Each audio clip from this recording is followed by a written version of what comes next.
Welcome to System Mastery, the podcast where we beat a dead horse for a weird, indeterminate amount of damage, as befits the god of beating dead horses.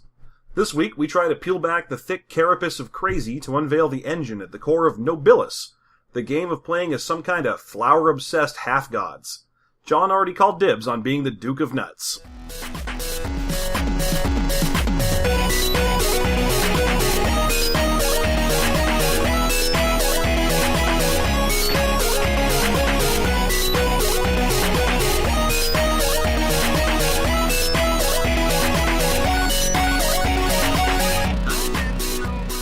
I'm the Duke of getting your dick wet. God damn it! I'm the Marquis of fuck you. Welcome back to System Mastery. I'm running with this fucking take. The Duke of fuck you gives no fucks except to you. Yeah. Hi, I'm Jeff, and this is John. You've completely forgotten entirely who you are now. You've been so subsumed into the role of the Duke of fuck you. It's the Marquis. The Marquis. Oh, you're even more powerful. That's correct. I think. I don't remember. I don't know. Whatever. All right. Welcome to System Mastery, the podcast where each week we get together and attempt to review a old or forgotten or bad role-playing game. This week we review Nobilis. Yeah, it's one of those. It is certainly one of these, and we're gonna find out which one it is. Come with us on this journey. Okay, so Nobilis is around 2004, 2005. Yeah, was the release date. It's written by Jenna Moran, aka Rebecca Bergstrom, aka the woman that Buck Cherry was singing about. I don't know, is there another actual AKA? I don't know. I'm sure she's probably got 4 of her own. Oh my god. Okay, so Nobilis is a game... Oh, let's start with this. Jenna Moran, or Rebecca Bergstrom, has written a couple of books. She's kind of a darling of writing RPGs. She wrote the Fairfolk book for 1st and 2nd edition Exalted. Which was, It's the Voynich manuscript. It's basically just a bunch of pictures and scribbles that doesn't add up to anything you can use. Yeah, there's some loose connections to things you may have heard of. It's definitely in English. You might find the word moat in there, but it seems like it's randomly placed. It looks like it's a book for, like, dolphins. Darwin from Sequest can read it. Oh, Sequest! Hey. I haven't referenced that in like 10 episodes. That's fucking topical as shit. Oh my gosh. Okay. So what is Nobilis? Well, Nobilis is, on a surface level, a diceless game where you play the god of something. Although technically not the god of it, you're the power of something. You're kind of like an aspect of, and it's just about anything. Admittedly, we're going to make fun of this game a lot. Let's get right to it. This game, it's mostly the book. There's a core kernel of this game that's playable and fun and interesting, and part of it includes the core concept. Yeah. You play as a power of whatever. So, for example, you can be the power of strength. You're a human who had his soul replaced with the power of strength. And so from that point forward, you walk around the earth championing the concept of strength. Yeah, you are depending on, how your stats in this, you essentially embody whatever you're a power of. So if you're the power of strength, you have control over the entire concept of strength. You can perform miracles pertaining to strength. You can twist the word strength to get away with all kinds of stupid nonsense. Yeah, you can try and make it so that strength relates to literally anything you are doing. And I don't want you to get the impression that because I use strength as an example, that there's like 10 things you can pick from, one of which is strength. It's anything. You can be the Duke of Ceiling Fans, or the, the Duchess of Deodorant. Yeah, it is just you pick something. I mean, even in the book itself, there is a guy who is like the Viscount of Eunuchs. Right, there's another one who is the plenipotentiary geneticist of Mars. Yeah. Only time Mars gets mentioned in the book. So this guy, whoever was playing the plenipotentiary of Mars, basically told his HG, which stands for Hollyhock God. That's the dungeon master in this game, the Hollyhock God. And guess what? Hollyhock gods don't steal their pizza. It's actually in there. It has been a while since we've had a Jeff's Pizza Watch come up in any game, and I'm really surprised that it took fucking Nobilis for that shit to get mentioned again. Right? I couldn't believe it. And it was like, the Hollyhock God, which, that's the most pretentious title for the DM since G.O.D. in Haven. City of Violence, where you were the game operations director, or God. Well, this one doesn't even have a joke for God. You're just the god of hollyhocks. Which is something, hollyhock representing... it's some kind of flower. Yeah, it's a flower that represents vanity and, like, control. Yeah, Christ. So, you play as a power of a specific idea, concept, or thing. Or collection of things. Yeah. And as a result, you get a kind of dominion of power over things related to that. So if you're the god or the power of oceans, then in addition to oceans, you may identify oceans as being a source of, I don't know, eternity or of push and pull or tidal force. And so you get control over these secondary things that you can connect to it. You pick a couple things that kind of the thing you chose remind you of. So for example, if you're the god of wine, you might also be the power of jocularity or the power of communication, because wine historically has those kind of effects. And generally what you do is you've got an actual godlike being that makes you into this power. They're called Imperators. And they can come from several different things. You can be an angel, it could be a fallen angel. Actually, fallen angel. I remember most of the list. Yeah, it can be one of Aaron's serpents, which is just...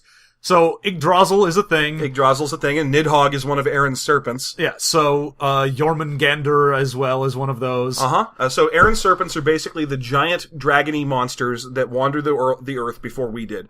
Any giant dragony monster that you've ever heard of is actually an Aaron serpent, and they live out on Yggdrasil, and they do whatever they do. So and they have ridiculous godlike power, just like the angels and devils. Yeah, and they're hundreds of miles long, and their primary goal is to defend Yggdrasil or to defend the Earth. Yeah, but it's all of them. So if you you can leave Norse mythology. Echidna from Greek mythology is one of Aaron's serpents.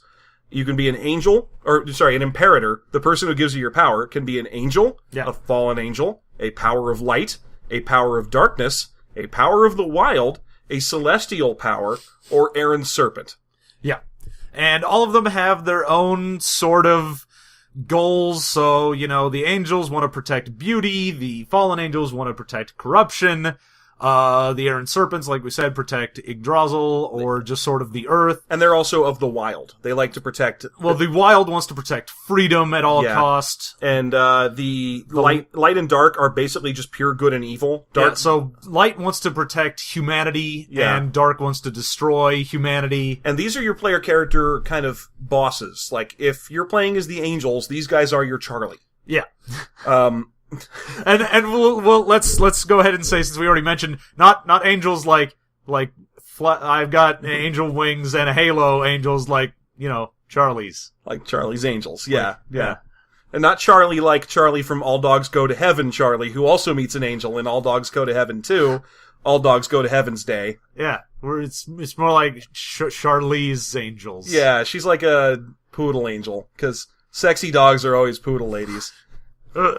So yeah, you've got a boss. Everyone has a boss. So and your overarching boss, whatever it happens to be, regardless if it's an angel or a serpent or some wild thing, they have a wider domain. So whereas you might be the power of furniture, they would be like, I'm the imperator of, like, household items, murder, and yellow. Right? And the way it works is you, as players, you design most of this game. The Hollyhock God mostly is just there to say yes to whatever you want. So you have to design your own character. Then you as a group, all the players, sit down and design the Imperator who's in charge of all those players. Which generally is just going to be, alright, what did all of your players pick as their powers? Well, that's what your Imperator has. Well, I'm the Duke of Mars, I'm the Duke of Jello, and I am the Marquis of knowing when carpet is underneath you. Oh, great. Well, I guess we have Hazazel, the angel of, Mars and carpet. that's how that works. Yeah. And then you also have to design the fairy wonderland that your Imperator is in charge of. Every Imperator is off fighting the big bad guys. Which are called excrutions. Excrutions, and they are off in the spirit realm. Mm-hmm. So in order to anchor their body and keep it safe, they make chancels on Earth. And those are... Chancel? Chancels are weird Chancels are so hot right now. fairy kingdoms that you murder someone every day for like 100 days, and then it makes some weird non-quite... It makes an Epcot Center you can only get to by knowing a secret road. Yeah, so it's not actually... Like, it might have an analog in Earth, so you might have, like, the Black Forest of Germany might be your chancel. Mm-hmm. However, it also sort of exists in a metaphysical plane, so a human wouldn't just walk into the Black Forest and be in your chancel. They would have to stumble across the right path. It's very fairy tale-like of, sure, you might go into the woods and nothing happens, or you might go into a fairy circle and stumble upon the actual court of Oberon and holy fuck. To give you a quick example, there is a chancel listed in the book that is a physics department at a college. And the way it works is students who have a particularly inquisitive mind try to transfer to this class which does not exist. When they do, they are transferred to the class, and on arriving, they open the door and find themselves in a creepy, verdant, ancient forest. Then angels hunt them for sport. That's in the book. That's one of the chancels in the book. If they manage to defeat one of the angels, then they are elevated to the status of an angel, and that's some Imperator's idea of a great time. Yeah. So chancels are fucking weird. Actually, you know what? This game is fucking weird, and I'll go ahead and say the fact that this chancel where angels hunt people for sport, you might say, well, that sounds kind of fucked up. Well, it is. And that's because you don't have to be a good guy. No, not at all. And honestly, you can have a mixed group of good and bad. And you're, like we mentioned before, you could have a fallen angel as your imperator. You could have a demon as the guy who gives your powers, and you might be the power of torture. Mm-hmm. Like, that might be your thing. And so you, as a character, are out there to make sure the concept of torture is protected and proliferates. Yes. So you might... You reward people who are torturous. Yeah, you might be fighting against these excrucians who technically want to just destroy everything that exists. And so they're the big bad, but you might be just sort of like, at a human level, just a horrible demonic entity that no one likes. The simple metaphysics part of it is that excrucians want to erase everything, and dark forces want everything to die so it can go to hell and keep getting tortured. Yeah, they want to corrupt things, and they want things to die on a personal level, rather than on an existence level. Yes. So that's how it's possible for you to play a super evil Mega Hitler and also still have a bad guy. Yeah. So it is interesting that you aren't forced into the role of the hero. If you want to run a game where, I mean, technically everyone in your Celestia Familia is, just horrible, horrible people. You wish it was Celestia. It's Latin. It's Caelestia. Whatever. Fuck you. Fuck you, Borgstrom. I don't care. Everything in this fucking book also has 5 different names. It doesn't matter if you're the Lord of Entropy, also known as His Great Darkness, also known as some Latin bullshit term. Also known by the flower that represents him. Everything is represented by a goddamn flower. The book has a really strong floral theme. And it's not even like characters are represented by flowers. Your fucking miracles are represented by flowers. Rules are represented by flowers. Like there's a law that says that Imperators are... It's Imperators and their powers, the Nobilis that you're playing as, are not allowed to fall in love. They're like Jedi. Yeah. You can't fall in love. And then that's called, like, the Primrose Law, or the Thou Shalt Not Fall in Love Law, or the Law of Immutable Distinctions, or... Yeah.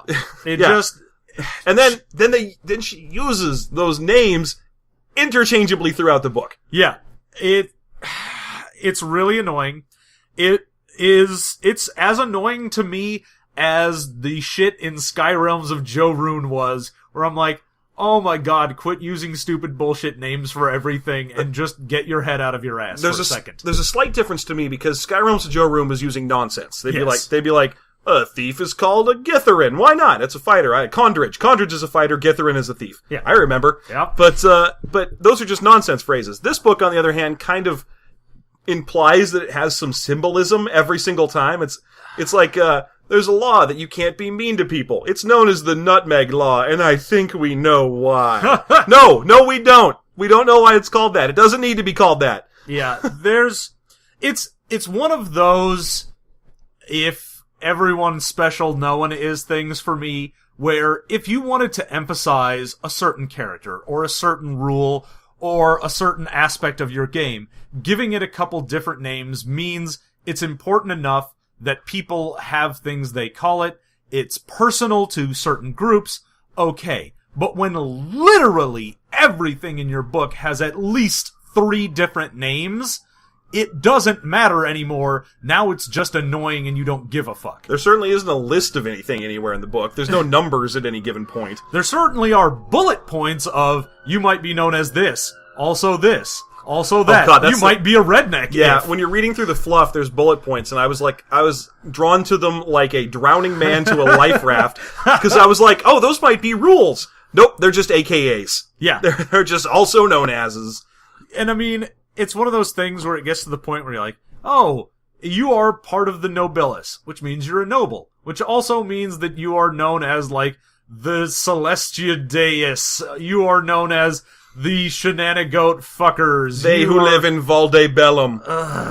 And Valdebellum is the name of the war between the Imperators and the Excrucians, because I fucking read this book and remembered something. Hooray. Good job.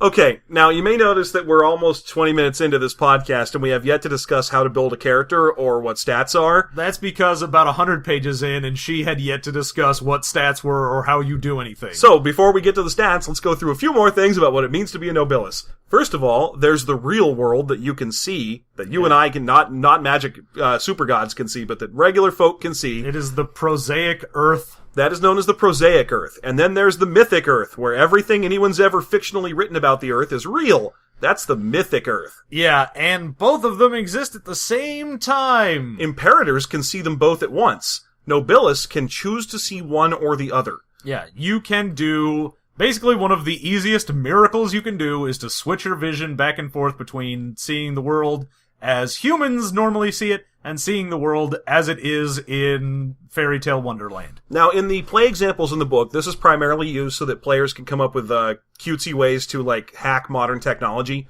They'll be, like, holding a phone, and they'll say, I'll switch to the mythic world and ride the phone spirit that rides from one phone line to the next until I get to my destination. Yeah. That kind of thing.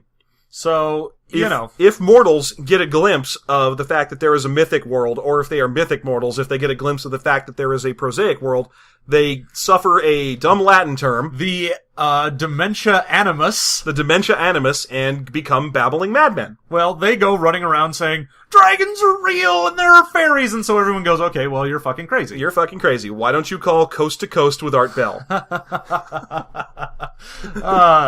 Yeah. So, so there's a whole bunch of crazy bullshit like Chemtrails. That. Yeah. Chemtrails, totally real. They exist in the mythic world. They are dragon fart trails. So, the world that you live in is super crazy. Dragons eat a lot of fluoride. And so you can look at it. Now, we've talked about miracles. Miracles are based off of your stats.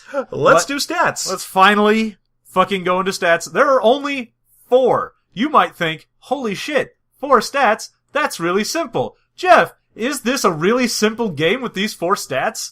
Almost, if you like memorizing things. Boy, do I! Okay, so there are 4 stats. Let's run through them and briefly talk about what each one of them does.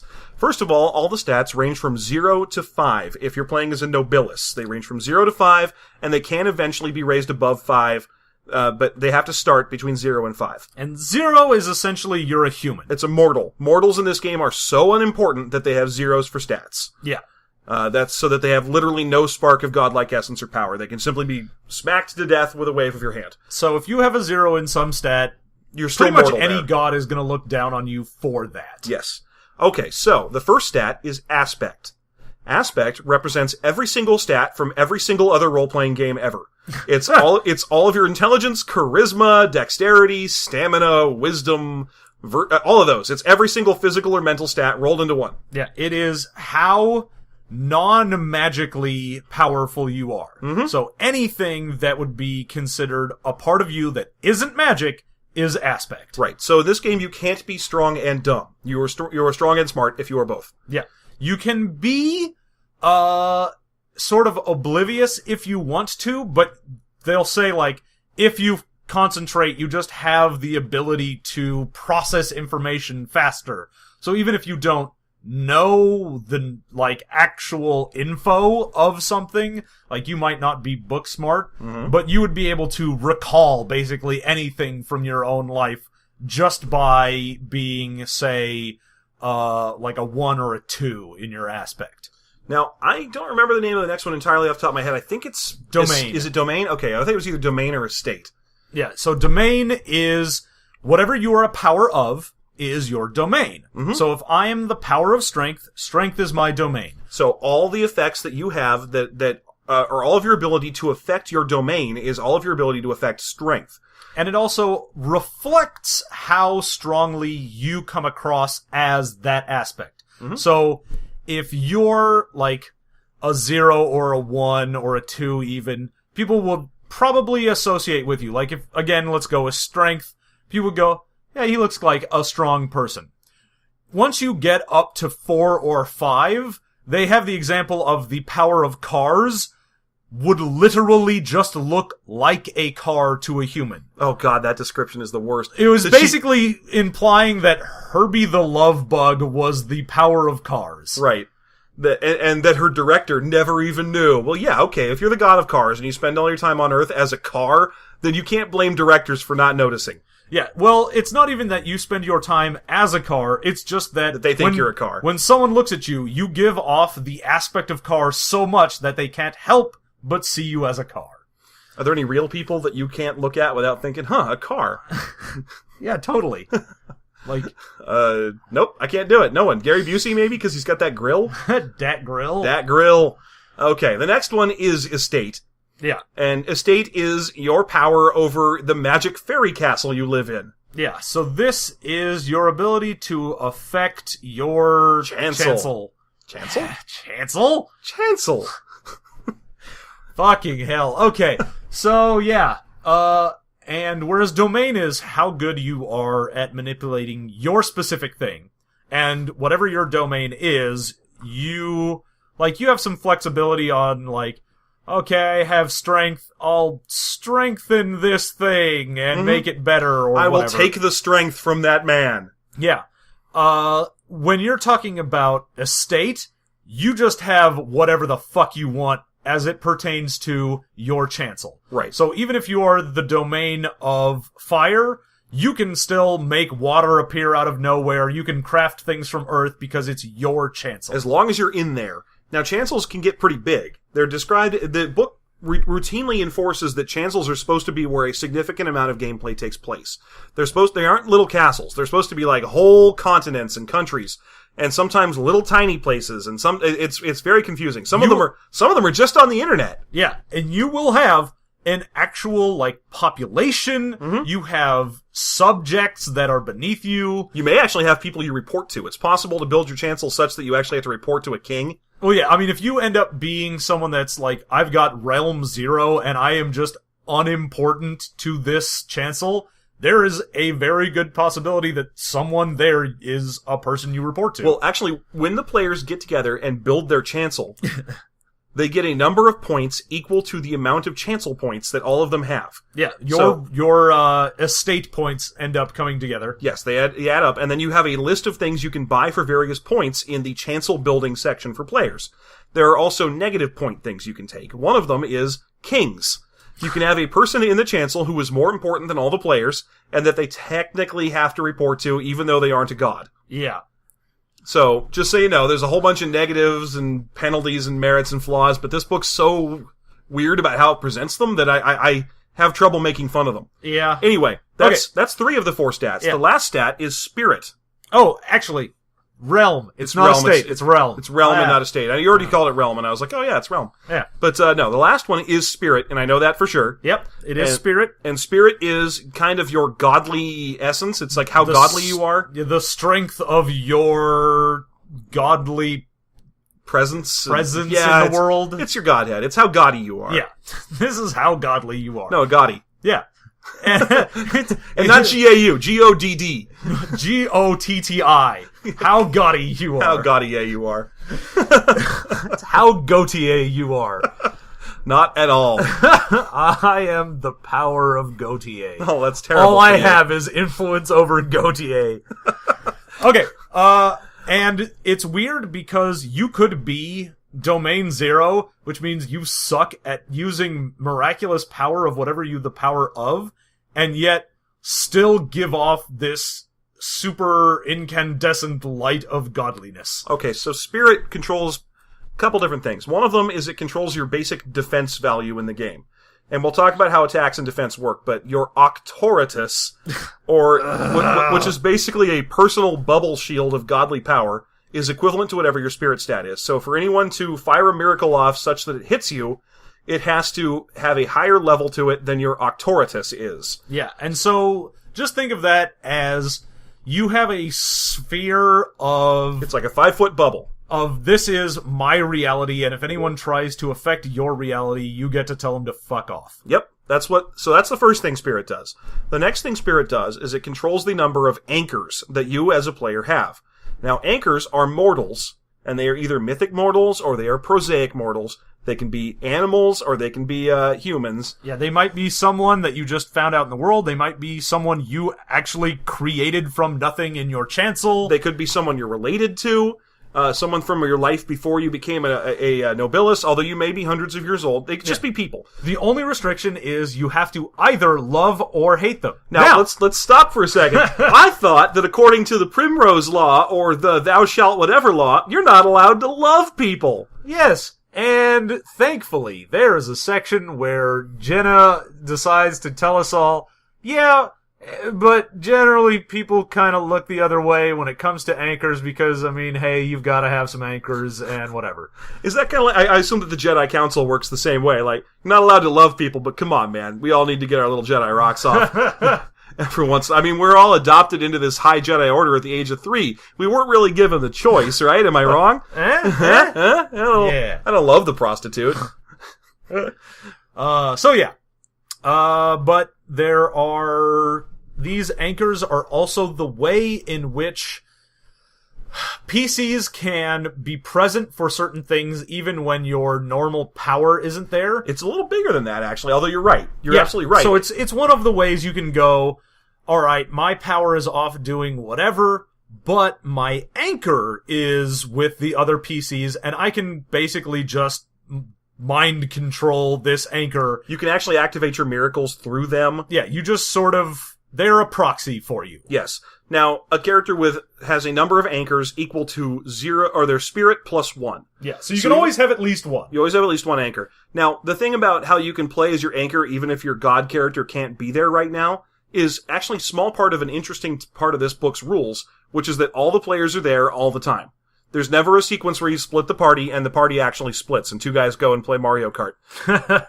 If everyone's there, they're all playing. So even if your anchor isn't there, your Hollyhock god will assign you another NPC you can play as, or just create a golem for you to play as or something. Everyone always plays. And there's, they'll give you something where if you're, say, the god of oceans, they might say, alright, well, the group is in the mythic world, you can directly influence this ocean spirit, because technically you have power over it, so you'll be able to control this spirit. It may not be an anchor, so you wouldn't be able to do miracles, but technically you can, speak through it or something. You're still here. And in the play examples, they have a scene where the power of justice needs to take a quick break and walk away from the party. She's the power of strength. And so the HG says, oh, well, would you like to play this NPC who is the power of conspiracy? And she's like, sure. And so for a scene, she plays as the power of conspiracy. There you go. Yeah. So there's the 4 stats. Now, we have stats that range between 0 and 5. And you also get, for each stat, you get 5 miracle points. And miracle points are named after each stat. So if you have aspect miracle points, you have realm miracle points. Those are shortened into AMP, RMP, DMP, and SMP. Yeah. And for your stats, you have 25 points. You have 25 points. Each stat costs 3. Yeah, each stat is 3. So you will get to a point where you have just a point left over. Mm-hmm. And that will go into one of your various other things, like many things, gifts and so on. Let's quickly, before we finish that off, let's explain how miracles work and what you actually do with your stats, and then we'll talk. All right, so you'd think, because they have progressive scales. They go from 0 to 5. So you'd think that, say for example, a level 4 miracle is more powerful than a level 2 miracle, and that's it. Is that right? No, not at all. I mean, yes, it's also true, but more to the point, there are levels at each level of miracle. So, for example, at level 0, you can control minor divinations that pertain to your specific estate or chance or realm or dominion or whatever.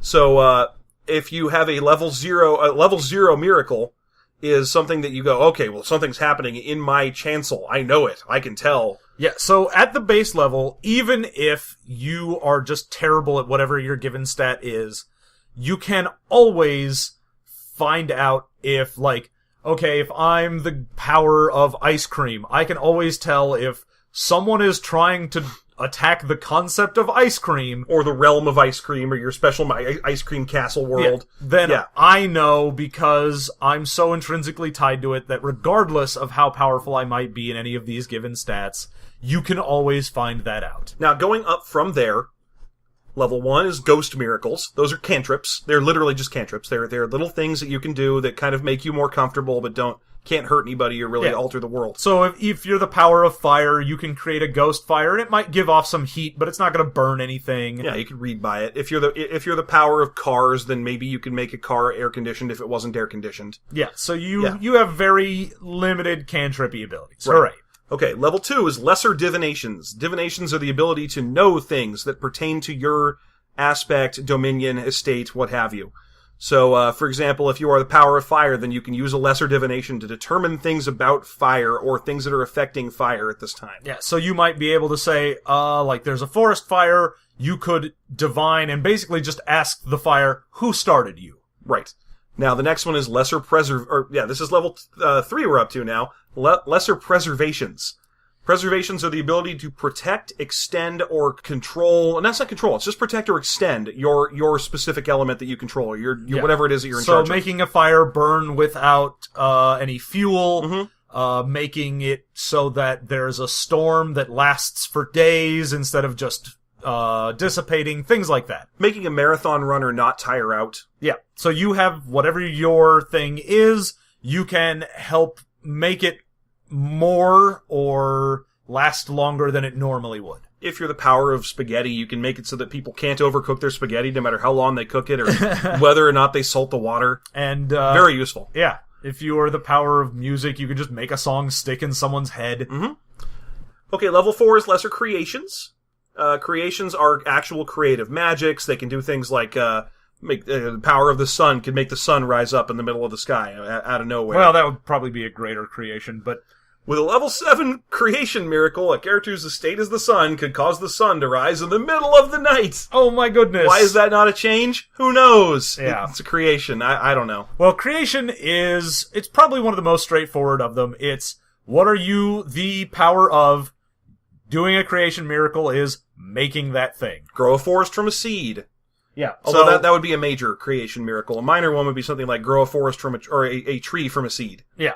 So you get to just sort of make, and you can just make it from nothing. So if you are the god of trees, you can be like, fuck you, I make a tree. I don't need a seed. Yeah. I make a seed as a minor creation, and then I make a tree as a major creation. Look at that, I did it. Yeah. So the lesser creations, there's sort of a blurred line here, because there are major and minor of these various different things. So Here, I'll give you the level 4 domain minor creations right now. Yeah, there you go. What do you say we do that? Level 4 miracles, lesser creations of domain. Music, if you're the power of music. Make bewitchingly beautiful music. Forests, grow plants quickly from the naked earth. Storms, spawn a lightning storm or a drizzle. Night, sink an area into darkness. Roads. Create a new road, straight to one's destination. Or books. Create a how-to book for any task. Penis. Create a penis out of anything. Yeah! I'm just there's no power of penis. Well, I mean, there is. There is me. It's me. I have the power of penis. And yeah, I can make a penis out of anything, which is not useful, as it turns out.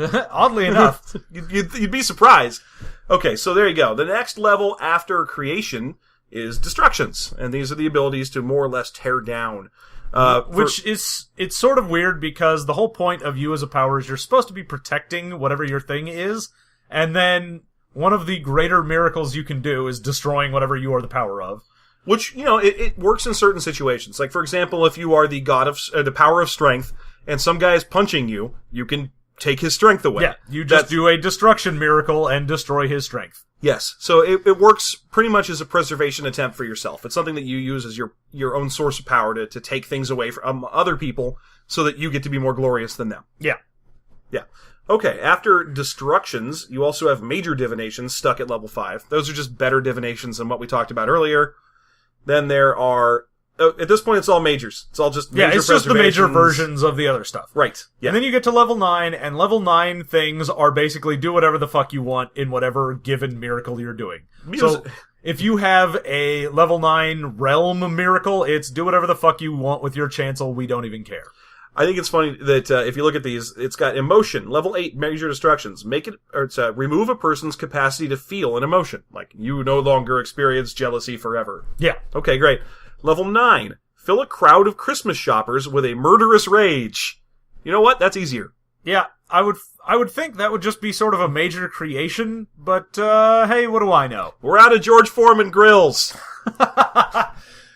Yeah, especially the fact that it said it was gonna fill Christmas shoppers with irrational rage. I'm like, that's really not hard. That's pretty much there anyway. Yeah, it's already happening to them. Okay, so there you go. So now you ask yourself, alright, well you only have powers from 0 to 5, but you're clearly discussing level 7 miracles. How do you even activate them? Where are the dice? Well, there aren't any. Nope, everything is diceless. Mm-hmm.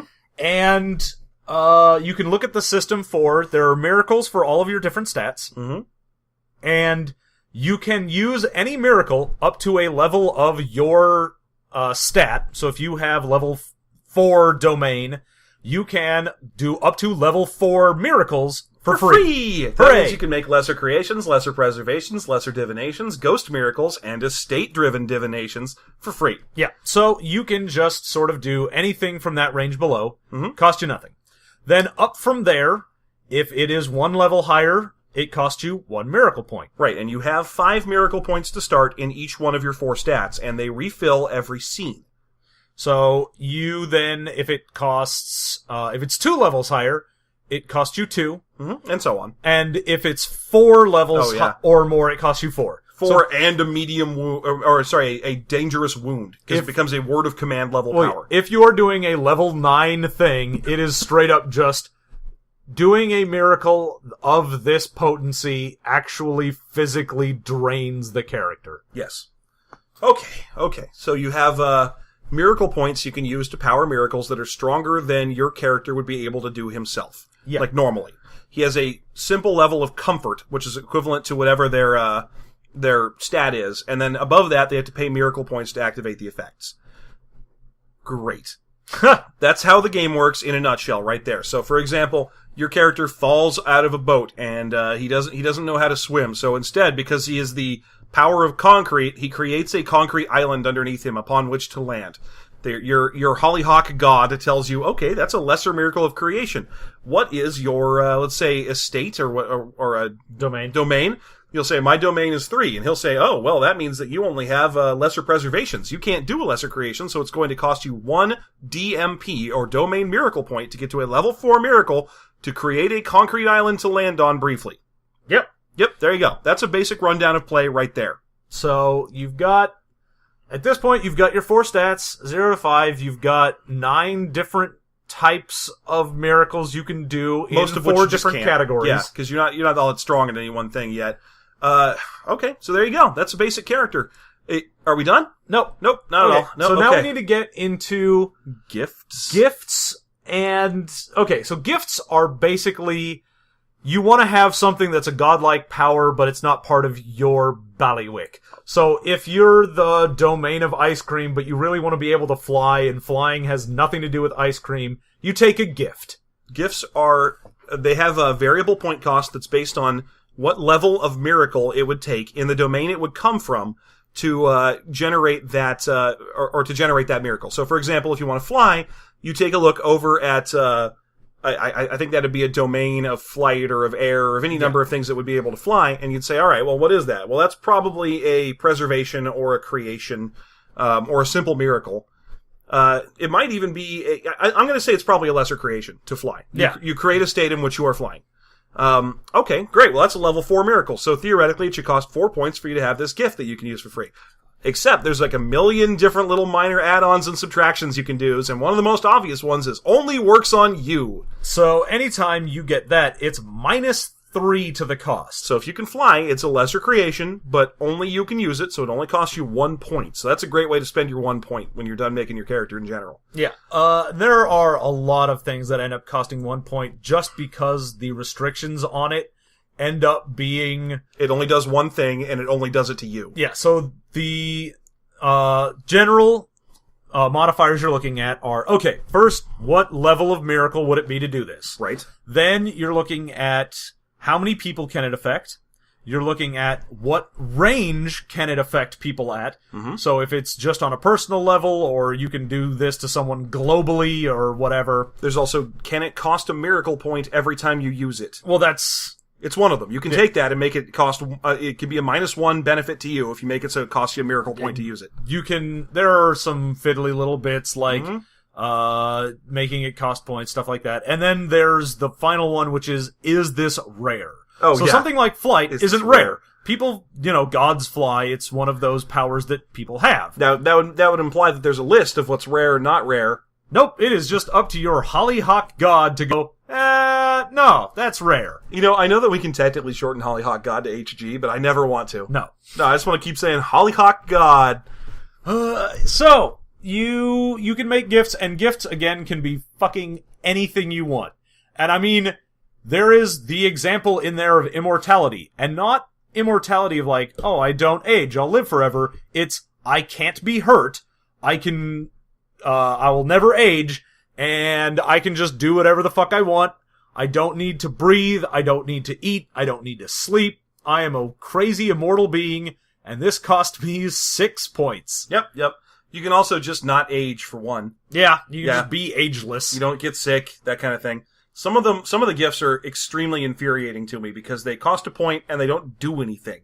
Durant is, your character is resistant to damage. How resistant to damage? Who knows? It doesn't say. It just has a bunch of flowery descriptions about what damage-resistant things are like. Yeah, so it'll just be like, Durant people are often made of sterner stuff, and they can shrug off wounds that might hurt a lesser being. And hardier than the mightiest Sherpa. You're like, okay, but what does that mean, actually? I don't know. Fuck it, you figure it out. Have fun, kids! There's a whole section for mythological beings you can be like. So for 2 points, you can be like a cockatrice or a gorgon. Oh yeah, it'll give you things like, you have a petrifying gaze, or you can cure poison with your tears. You have a bowl in your head that has a coin in it, and if someone manages to make you spill the water in your bowl, then they get your coin. So there's a lot of shit like that. And then there are sort of penalties you can get, which are, a lot of them are sort of the flip side of that, so you can't go into a house unless invited. Oh yeah, and if you do these are called restrictions. These are different from gifts. Gifts are things that you spend character points to acquire, and then they're just part of your character from that point forward. These restrictions, instead, you trade a restriction for a set amount of miracle points that you get each game. Or, it'll be certain things like, okay, if you have a limited estate is one of them. So you have the power of motion. But instead of it being like anything that could possibly be used with motion, you go, alright, I'm taking limited estate. All I can do is make things move. Turn to the left. Yeah. So, all I have is this. I can't try and twist it around to do stupid things. It's just whatever this baseline I say is. Okay. Mm-hmm. That gives you just extra character points. But if you were to say, like Excuse me. the previous, can't come into a house unless invited, that doesn't give you character points. It's just, if this becomes a hindrance in game, you get extra miracle points that are just given to you because your restriction stopped you from doing something. I actually really like that one a little bit, and I'll tell you why. It's because I read it early in the book before they actually got to the rule that, like, sometimes people can't enter houses like vampires unless invited. Okay. I was thinking, that's useless. You're playing as, like, some kind of god. What if you're the god of explosions? You just take that and you're like, you can't come in my house. All right, I blow your house up. And then I got to the actual power restriction and read it, and it said, this is only worth 1 miracle point ever because it doesn't usually matter to any nobilis ever. Well, it's only like, okay, you can't come in unless invited. There are a million ways around this, so unless it actually impedes the noble, then it doesn't give you dick. Yep. If it does, though, you get 1 point. Yeah, so there you go. You can take things like blind, missing an arm, all the regular restrictions. They all turn into a set amount of additional miracle points that you get. Mm-hmm. Now, you're still not done building your character, even though we're at minute 45. There's also virtues. Virtues. The virtues are, you embody some virtue. And it doesn't have to be actual virtuous virtues. It can be, like, miserliness. It's also like an ethos that you... Oh, no, that's a different No, thing. it's... Sorry. The virtue is whatever you... It's not... It becomes something that it's not just, I am about telling the truth, so I'm honest. Or I'm about being generous, so I give stuff away. Instead, you actually embody that to the point where you can't even be tricked into doing it. If you have the virtue of being a vegetarian, you will never eat meat, even if someone's like, here's this stew, and doesn't tell you meat is in it. You can never be tricked into betraying your virtue. There's a virtue of craftsmanship that says that you would never be able to put your stamp on an inferior product. You would never be able to approve of poisoned beverages. Yeah, you always know when something isn't up to your standard. To me, that is like the gamiest thing you can put in the game. Because, like, you don't have to be playing as the Dominion of Poisons to be like, oh, well, I'll just take this craftsmanship virtue for free. And I'll try and drink everything before anyone else does. And I'll be like, oh, guys, I can't drink this because I wouldn't be willing to sign it. I don't know why I wouldn't be willing to sign it, but frankly, I wouldn't drink it. It's either not very good or it's poisonous. Yeah. Well, of course, at that point, someone's like, I don't know, it's Miller Lite, so it's probably just not very good. Great, perfect. I didn't need to drink it. This saves me from bad beer and poison. I'm great with that. That's power gaming in a nutshell. There's also bonds. Yep. Bonds are things you love. And you have 20 points to spend on bonds, and you can spend them on as many things as you want, and as many points on each one as you want. Bonds are only bad for you. You should only take 1 point bonds in 20 different things, and they should be things that are obscure and don't have anything to do with your character. If you want to be a power gamer, you should be like, my character is the power of sand, and he is bonded to old cars, junkyards, little foofy dogs. These are all 1 point bonds, by the way. Jay Leno, dimes. And the reason this is bad is because the main way to get power from someone is you perform the rite of nettles. Nettle rite. And after you've basically fucked someone up in whatever they have a bond in, you can perform this rite and you get to steal miracle points from them. Yep, you can take their lucky charms. If you do something that humiliates them or damages their estate in some way, you can perform a nettle rite and take away some of their miracle points. It's like counting coup. That's how these gods who, even though you have health in this game, you have a set amount of health equivalent to your aspect divided into 3 equal categories with the remainder going into the first one. Your character's not supposed to really die or fight or take damage. So mostly you spend your time trying to humiliate each other and then take each other's miracle points. When you're dealing with a bunch of gods that are mostly immortals or whatever the fuck, and you know that the Imperator, even if you kill that guy, is just going to take the aspect of whatever and shove it into a new dude, it's way more important for you to get miracle points than it is to, like, kill some dude. Right, so you just want to spend all your time humiliating all the excrucians and stuff. That's what your job is. Yeah, now the excrucians are the bad guys, and when they break into Earth to try and kill it, there's a breakthrough. And if you can stop that breakthrough, you can also perform the nettle rite and gain power off of stopping excrusions, which is essentially the only reason gods ever try to stop the bad guys, is because you can get power from it. So what you do is you go up to their breakthrough, which is a hole in the universe that they came in through, and you pull down its pants so everyone can see its tiny dick, and then you get some miracle points, and that's that's the game in a nutshell. You basically spend all your time punking each other to get miracle points off of each other via the nettle rite, which actually involves using nettles. You crush them up and do a little rite. So, bonds, and the reason we segued into this from bonds is because you get a set number of miracle points based on the bond that you damaged. A stronger bond gets you more miracle points, which means when something has a bond of 7 for its favorite boat, if you manage to get that boat defaced or sunk or whatever, then you get awesome miracle points. And it states that it's always better to lead it into some humiliating thing or being compromised rather than just destroying it. Like, if someone has a bond to a particular person, they really love their mother, they have a 4-point bond. If you just kill their mom, it doesn't do as much as if you were to have their mom end up, like, prostituting herself. Then you would be like, ho ho, I have fucked your shit directly up, sir. Yes. Yeah, if you can get her mom to sell her hair so that she can buy combs for a watch chain. Yeah. So then you win and you get more miracle points. Well, what that means for you, the upshot as the power gaming player, is take 21-point bonds, because even though that gives you 20 avenues of weakness, no one's trying 20 pranks on you at once.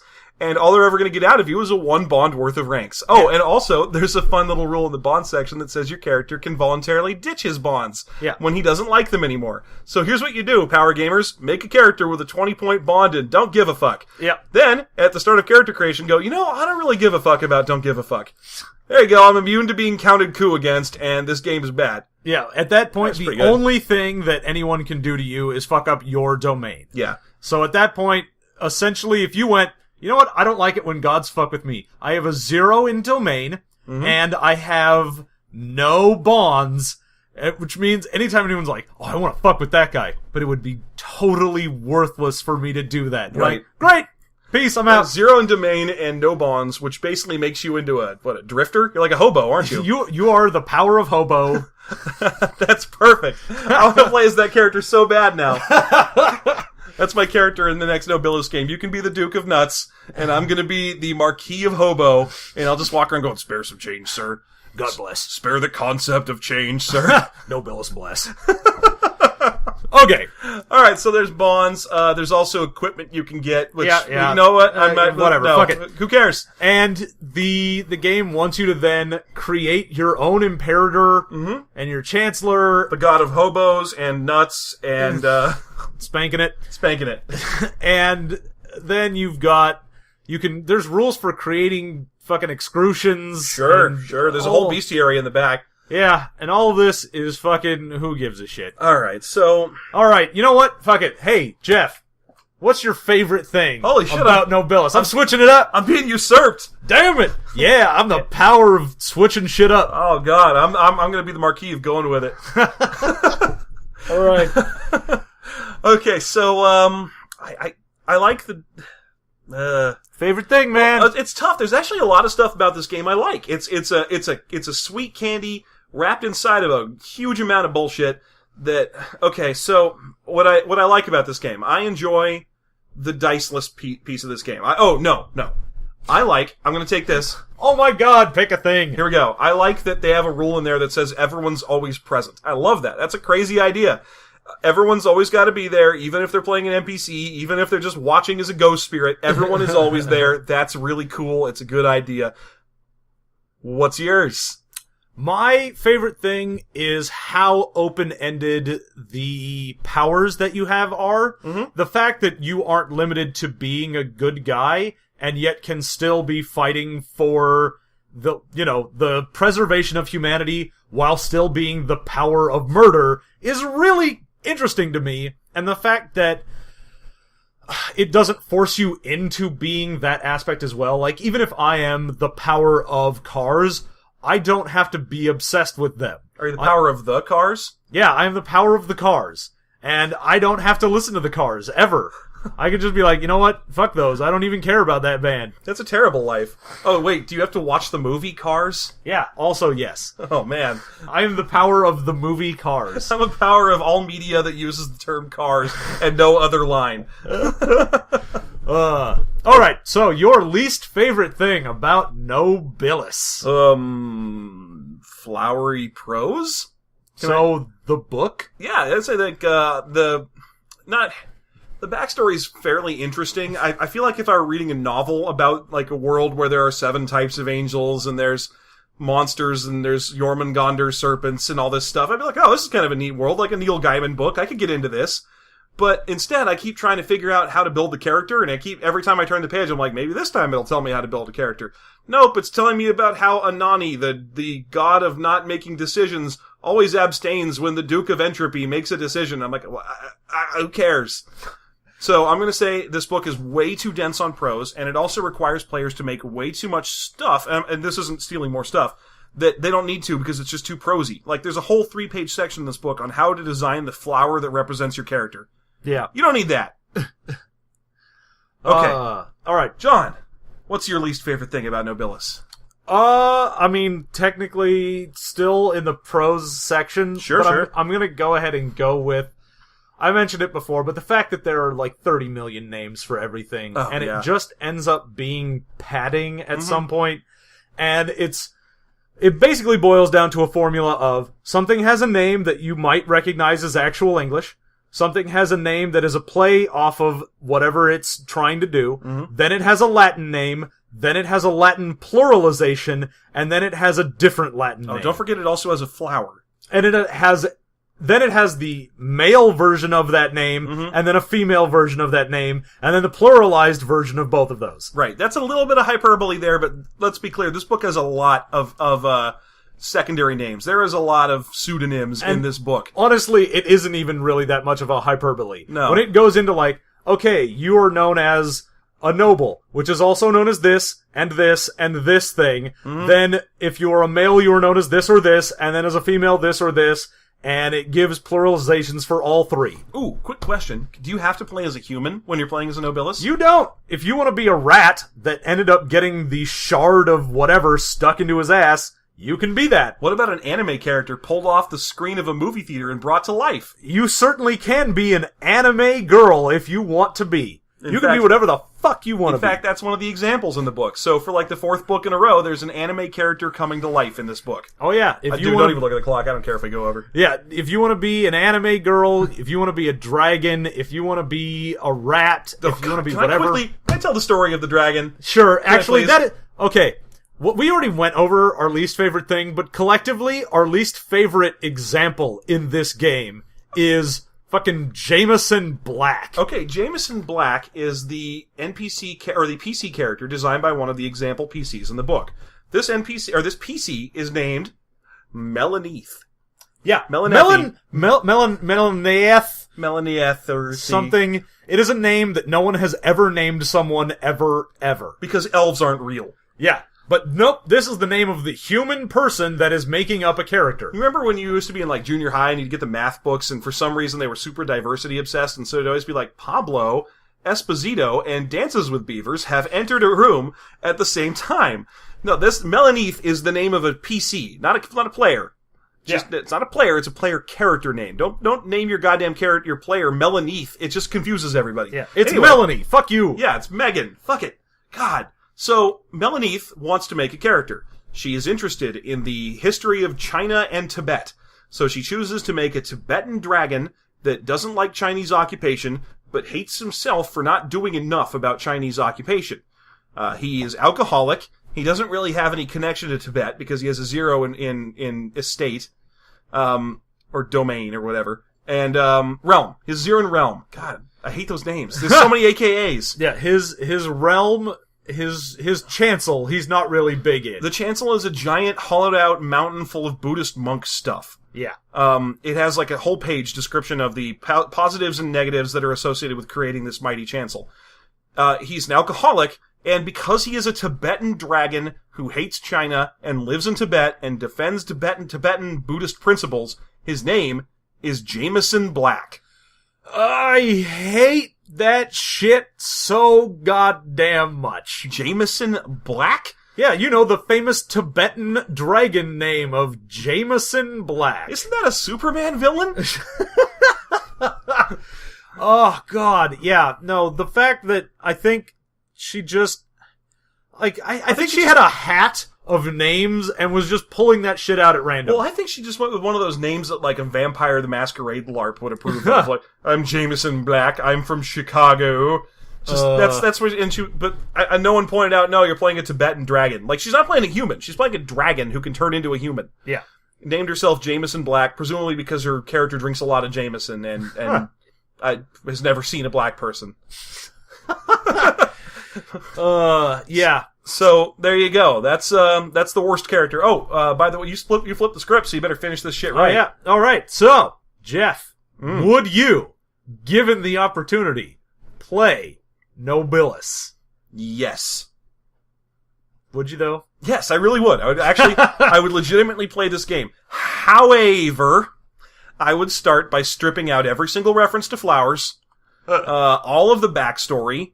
I would make it so that the players don't have to make their own guy who's in charge of them, and if they don't want to, they also don't have to live in they don't have to make their magic fairy kingdom that they live in. They can build their chancel if they want to, but they don't need to. I would strip all of that out so that I have a chance of understanding what's going on. Because I think that there is some merit to the concept of a diceless RPG that's this collaborative storytelling based. There's merit to collaborative storytelling. It's fun. You and I have personally sat down and played a whole game of Marvel superheroes where our two characters went to college and did not use a die roll at any point ever. Yeah, man, I ran that shit. We all took turns running that shit. It was hilarious. So there are collaborative storytelling examples in the world of fun games you can play, and I think this could be one of them if you scraped off 15 pounds of, I don't even know what you call this stuff on top. It's bird shit frosting. It's flowers. It is a labyrinth of floral language and backstory that is unnecessarily deep. There you go. That's a perfect way to describe it. Because like I said before, I actually think a lot of it's fairly interesting. If it was a Neil Gaiman book, you could sign me up. But I'm supposed to play this thing. Yeah. I don't need to play Neverwhere. Although I would love to. Someone make that. Okay, John, would you play Nobilis? City of Violence. Chancel of Violence. Chancel of Violence. I am the power of violence. Yes. Oh shit, man! I just sold myself on that. Did you sell yourself on it as long as everyone plays as one of the RPGs we've done before? Yeah. Oh, I am the power of Starfleets. Yeah. I would definitely play in it. It seems like something that would be really interesting, and the fact that it is a fully free-form, non-dice-based game, I think your Hollyhock God... Oh yeah, that goes too. ...would end up being your GM, would end up actually, I think, having more fun with it as well. Because I think a lot of the problems of sitting there and you go, alright, and your PC is controlling his dude, and he does this awesome thing, he does that awesome thing, and then the GM gets to go, alright, these 4 mooks go, and this mook misses, this mook misses, this mook hits you, this mook misses. That guy hit me, that's bullshit. I use a reactive power so he doesn't. Okay. Yeah, the fact that you get to go, hey, you know what? Fuck you, this is Excrucian shows up, and he turns your plane into fucking dust. I don't even give a shit. Figure it out, fuckers. And then, your players get to go, oh, well, I'm the power of air, so I use air and I condense the dust into a ball beneath me, and I stand on it and am lifted up by air. And you're like, well, that's fucking great. That's a level 4 creation. Do you have foreign domain? No. Great. Use a fucking miracle point. Fun. Super fun. And, the only part of the game that isn't right in front of you is you don't necessarily know the defense values of the dudes you're fighting against. So sometimes your miracles you fire at them will just miss because they have a higher spirit than you do. That's the only thing about the game that's not right out in the open. Yeah. And so if you had a sheet that was just put it in front of all the players, it has the full list of all the miracle types, the costs, and what you can do, then everyone has their own 4 stats, and you just go to town, and it will be fine. Yeah, so if any of you listeners, you intrepid few, are actually like fans of Jenna Moran, and for God's sake, I think this book's still in print, so if she ever finds out about this, let it be known, we liked the concept of this game. We would this is a rare double yes vote. There's only been 3 of those. Yeah, and it is super rare, and the fact that it's happened a couple times in a row now is really crazy. I know, we really need to review something worse. So that's right. This is a rare double yes. We'd play it. You need to scrape off 14 pounds of doilies and prose, but after that, we would play it. Yep. There you go. So that's Nobilis. That is Nobilis. city of violence. Damn it! Okay. Okay, so as always, this has been System Mastery, the podcast. You can find us at systemmasterypodcast.com, System Mastery on Twitter, systemmastery@gmail.com, or probably most importantly, our Facebook page called System Mastery. If you have an idea for a RPG that you would like us to review, whether or not it's out of print, whether or not it's any good, by all means, leave the comment somewhere on our web zone. And we will get right to it. This RPG in particular was recommended by more than one listener. So yeah, we've got a couple people who recommended this, so we went and took your recommendation. Thanks very much for that. I hope you guys read this fucking thing, because it's 302 pages of about 20 pages of material. All right, so that, I think, wraps it up. John, you got anything else? I ain't got shit. All right, well then I am the god of peace out.